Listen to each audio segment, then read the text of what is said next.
Ang ganda niya. Kailangan natin na magpabaon sa kanya. The journey is short. Umpisa, letter I. Letter I. Ay. Dong ka. Ay. Ay, ako to. Arlene. Ako lang to. Kalma. Kalma lang to. Yan, kalma. Ay. Ay. Irene. Ay, what Sabi dito, search ko dito. Immovable, inspiring, imitator of Christ. Immovable kasi kahit na sa journey niya, mula nung umpisa dito, kami sama-sama sa cluster 5 pa lang noon, hanggang sa kami nag-umpisa sa Letter I, ipakita mo yung I. oo nga, ba't nga hindi naman pala sa akin. Delete. Dapat sa iyo.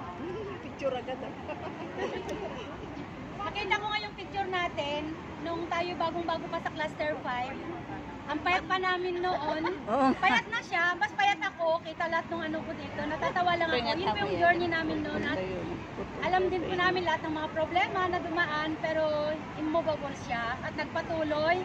At yun nga, kasi may plano ang Lord sa kanya dito. Ginamit siya ng Panginoon. Naging LGL siya, naging BT, at yung pagiging immovable niya, naging inspiring naman siya ngayon. Ay pa rin yun. Yung ginagamit ng Lord na nag-inspire sa buhay ng bawat isa, lalo na nung naging teacher na siya sa mga estudyante. At alam ko rin na minsan makikita mo nagtuturo siya, may napapayak siya, ibig sabihin, nakaka-inspired siya. Yung sinasabi niya is hindi nawawalan ng kabuluhan doon sa estudyante niya. And then, yung tatlo lang yung naano ko dito, imitator of Christ. Siyempre, lahat yun, kabuuan nun is kasi she imitate Christ. Kasi yun naman talaga ang ating purpose sa ating pagsunod sa ating Panginoon.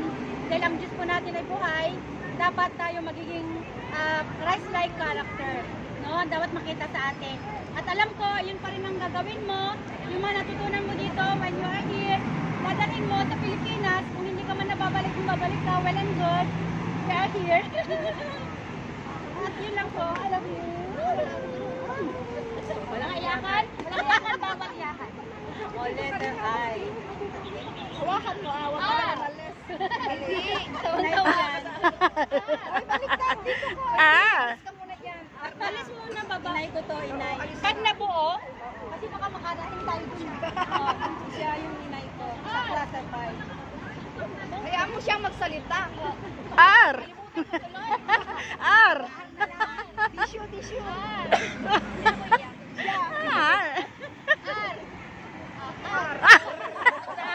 Puro R na lang agad. Reliable. Yes. Maasahan, mapagkakatiwalaan. Ayan. Rarasahan. Rarak-rakan. Ratratan. Taking charge in moment of crisis. Kasi reliable, commitment, dedication. So, as a Bible teacher, nakita ko sa'yo na yung maasahan ka talaga. Bakit? Kasi every Sunday meron tayong schedule. Meron tayong topic na Si mother naman din naman intindihan yung skill. pero kapag ikaw ay walang students at may mga topic na walang teacher, Kinukuha. maasahan ka. Kumbaga, ano tawag dito? Sinasalubong. Flexible siya, flexible. Maasahan ka sa mga ganung Flexible. bagay. F yun. Kaya reliable ka. Reliable, relax. Minsan, kung walang teacher sa typo, Irene, wala ka ng typo. Maasahan ka sa mga walang tula. Sama ka lang sa kaya ikaw ay reliable. Kaya masasabi ko lang sa'yo, Irene Jen, alam mo na mahal na kita, no flowery words. Okay? Mama na Sa lagi. Pinas ka man, ay nasa Hong Kong ka man, kung Mama, nasa Pinas ka, kung pagkakatawag ng Diyos sa'yo, yung responsibility na ibinigay sa Diyos sa'yo, remain reliable, manatili. Lagi kang maasahan, lagi ka sa na pagkakatiwala sa'yo, kapatid ka. No, kaya, I love you. Alam ko ba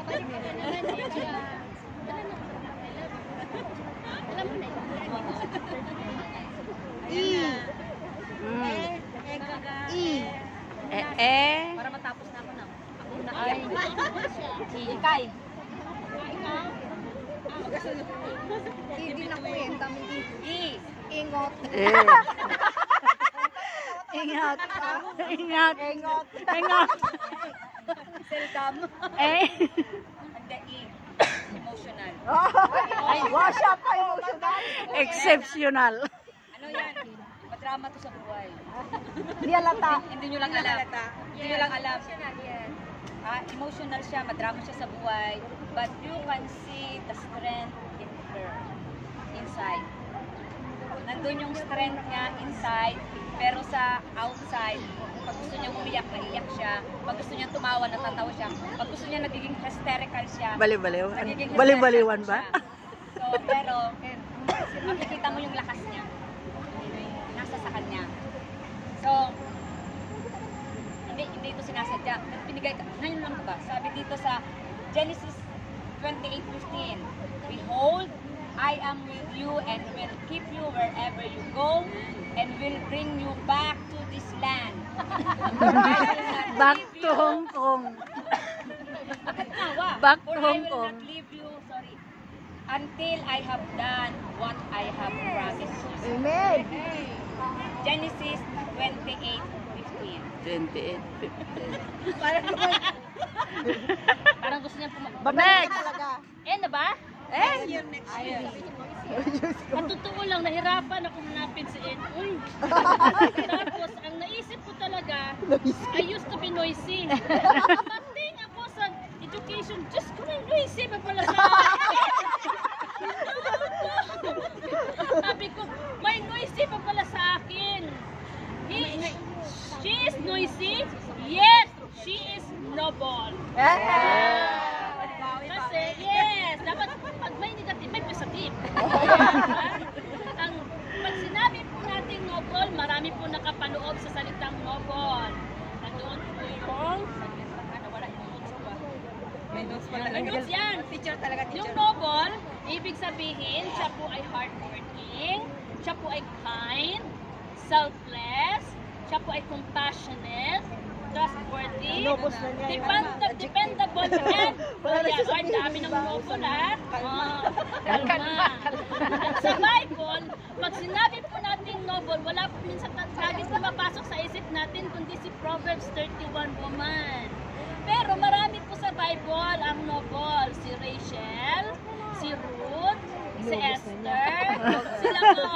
Ay sila po. At sa New Testament, marami pa din po. Kaya po, to Ma'am Irene, may you keep on striving or possessing more the traits of a noble woman. And may our Heavenly Father grant you your heart's petition in His perfect time. Numbers 6:24 to 26. Sabihin ko sana ito sa Hebrew eh. Kaya lang sasabihin ko na lang pala sa English. Hindi naman pala Hudyo yung mga sabihin ko sana, Yebareka ka, Adonai, Besh, Mareka, Yael, Adonai, Panagdaleka, Behon, Sabi mo na. Hindi nga sasabihin. Shalom. Shalom. Yes, the Lord bless you and watch over you. The Lord will smile on you, be kind to you. The Lord will look upon you with favor and give you peace. Yun lang po, Terry. God bless you. God bless. Ako ang abok. Ikaw na. Stinky. Dalawa pang Stingy. Stingy. Ikaw pala yung Stingy. Stingy. Diego. Last na ipa na. okay. Sabi na banggit na ako kanina, yung halos yan sasabihin ko sa iyo. Copy paste na lang. Ayan, alis na siya. Ang character traits ko ay siya po Na yung ano siya. extrovert. Naiipit. Extrovert? Extra. Introvert ako. Extrovert po siya. Extraversion which is Akala ko kanina Pilipina. energetic, Ay, naiipit. and friendly Hindi naman kasi maalis. Indonesia. and she is very cheerful, rest taker, pumunta. Hindi natuloy ng palakulan. Respect ko siya. Pero, just direct her in a good way. And then, Pinabalik na lang siya ng and Pilipino. another thing is, Pakatip. Hindi ka mo nung nakakwadya ko ako. and then, sabi nga po dito, enjoy discussing ideas. Apay na love. Yun po yung discussion natin about Kabayagan na. life, diba? Yate pa tayo tata. Family life, and then about the future. Yun po yung, ito po yung nakita ko, Sister Ivy, na talagang Yes, siya to lesson and to discuss Umaaw. about yung magiging future, business-minded, di po ba? Yun po yung mga nire-resist natin. But sabi nga po dito, ang klaro niya po sa Philippians Masters po, na sabi na, ang sinipula ng Diyos sa'yo, ay talaga sabi nga po dito ay tatapusin niya hanggang sa mga pagkarito. So habang ito po yung plano mo, but the Lord has the best plano for you, whatever mangyayari po in the future, who knows, babalik ka rin. And her plan. So, patuloy lang po kung ano po yung talagang nilaan ng Lord sa iyo dahil He knows the best. Although po may mga plano tayo, pero ang Lord pa rin po ang nakakaalam. Kaya ihanda lang po natin ang ating puso sa lahat ng oras at lagi pong huwag mag-atupili po na lagi pong tumawag sa Lord.